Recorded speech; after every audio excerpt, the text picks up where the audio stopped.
Some are calling it a Wagoner on steroids, some say it's a mini Defender, and some say it's a toned down version of Kia's own EV9. I say this here is the Kia Syros sub 4 meter SUV, a model that is trying to create its own unique identity, own unique mark. Elder sibling to the Sonet, younger sibling to the Seltos, and a model that is essentially the biggest gamble from Kia in our market so far. You're watching HT Auto, I'm your host Shubhadeep, and today we're test driving the all-new Kia Syros sub 4 meter SUV.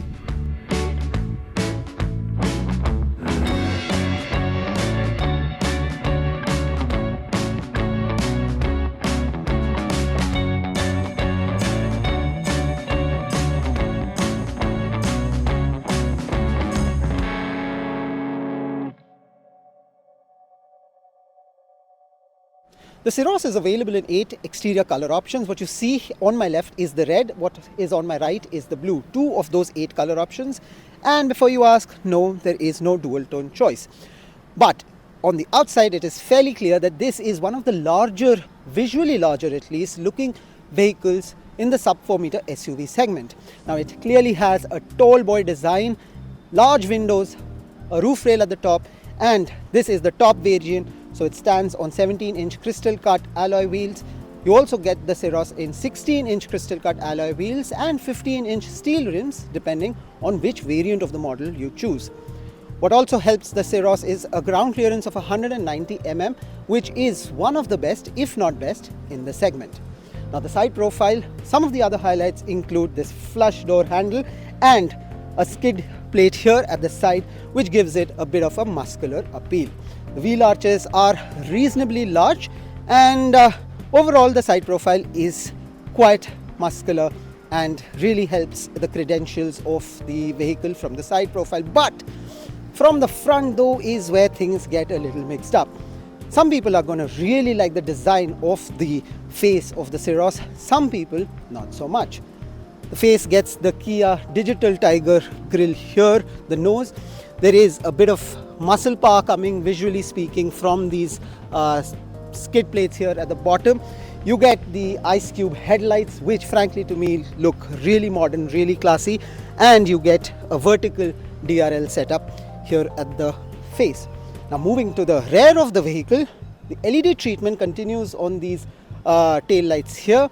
You get integrated spoiler here, which is standard across all variants. You get the shark fin antenna on top, again standard across all variants, and you get a bit more visual character here, courtesy the rear skid plates right at the bottom. Syros' cargo area is actually very interesting. It is the largest in the segment at 450 liters, and what helps matters here is there is a lot of depth as well. We've packed in everything that we've carried on this drive, and there is still a lot of space. The parcel tray is short, but there is a reason. That's because the rear seats here actually have a reclining function, so you can recline these and the parcel tray will not obstruct the angle of the back seats. And therefore, this is a small little clever feature that Kia has somehow managed to do. But there is a whole lot happening inside this vehicle as well, in the business end, with the passenger and the driver. Now, if the exterior design language of the Syros will divide opinions, opinions will be united by the cabin here. Space. Let's talk about the most important function of this car, which is the space that is on offer. Considering it's a sub 4 meter SUV, I do not know how Kia has managed to create the amount of space here in the back seats as much as they have. Now this seat, the driver's seat, is pulled all the way back, and yet I have acres of knee room, a lot of space for my feet. The leg room is great too, and the headroom seems pretty good. What's great though is also the fact that these rear seats can be adjusted if you have more luggage than the 450 liters of cargo area will accommodate. You can always push this seat front, especially useful if there are only 2 people inside the car. Of course, if you don't have any luggage, then you can pull this seat all the way back, and you can, that's right, recline the seats as well. Creature comforts include a panoramic sunroof at the top. On the top variant, you get a conventional size sunroof in the mid variants. Here on the top variant, you also get seat ventilation. Unfortunately though, it's at the bottom and not at the back, but the fact that it's there is a big thumbs up too.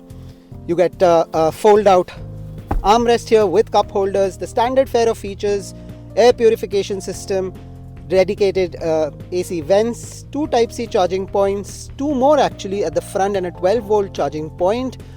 Unfortunately, like many manufacturers, Kia is also giving the snub to the conventional USB port. But here at the rear seats, it doesn't just end there. Being a Kia, it is still loaded with a whole lot of features. You get a scooped out section here at the back of this front seats. You get space to store magazines or your phone. You get more storage space here at the front too if you want to put your knickknacks, maybe a wallet or small little coins or something like that. And for more comfort, you get rear blinds here, and the button for the seat ventilation is put here. I also like the fact that the size of the windows is quite large, so the airy cabin feel is definitely there, even if you don't end up buying the top end with the panoramic sunroof. Space continues to be a whole lot here in the front seats as well, and the feature list is nearly endless. I can tell you about the 8-speaker Harman Kardon sound system on the top version. The mid or the base variant gets a 4-speaker or a 6-speaker setup. You also get a D-cut steering wheel here, leather-edge seats, different material, different fit and finish, but leather-edge seats across all variants. The large windows continue.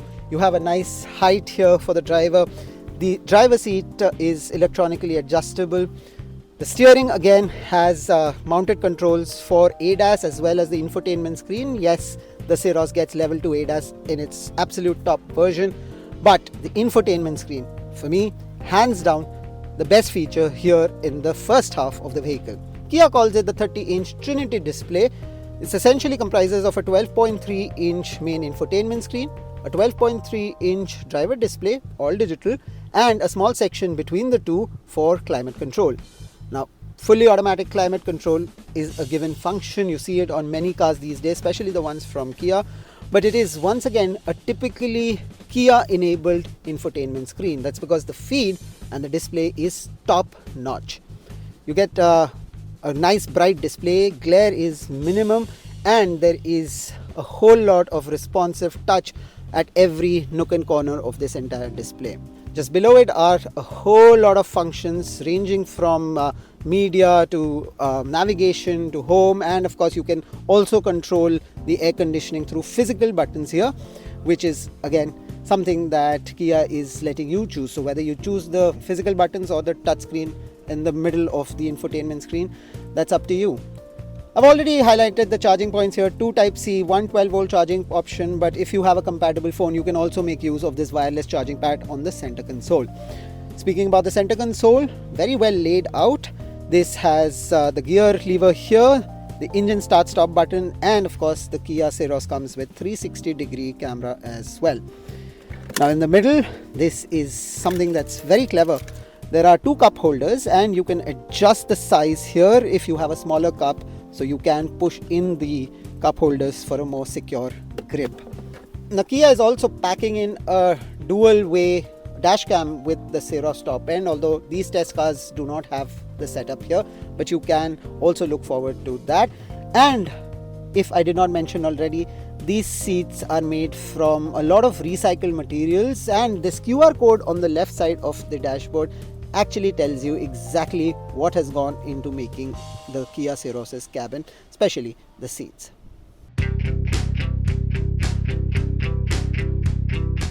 Syros comes with 2 engine options and 3 transmission choices. There is a 1.5 litre CRDI diesel with 6 manual and a 6-speed torque converter unit. But what we have today though is a 1 litre TGDI with the tried and tested 7-speed DCT, while there is also the manual option here. This engine produces 118 bhp and 172 Newton meters of torque, which translates into a fair amount of driving spirit in the real world. There are 3 drive modes, and while the normal does the job fairly well, on open stretches like this, the sport mode can be near addictive, at the cost of course of mileage, which by the way is a claimed figure of 17.5 kmpl on this particular engine and transmission choice. The DCT ticks the number smart and quick, while the suspension holds the car in place for most parts. The ground clearance helps, and of course there are 3 traction modes available too. The only minor issue is when the Syros is made to go past triple digits in a rush. That's when the gearbox and engine romance ends and the latter starts audibly struggling to keep up. Mostly though, the Syros manages to respond to commands well and has a solid control over NVH levels as well. Spacious cabin, loaded to the brim with features and a capable confident drive. These are the starry highlights of the Kia Syros. On the flip side, the pricing isn't expected to be bang for the buck, and the unconventional design, the styling on the outside may not be exactly to everyone's liking. But what Kia Syros is a standout model in the otherwise crowded sub 4 meter SUV space. What do you make of the all-new Kia offering? Do let us know. Do not forget to check out our in-depth written review as well.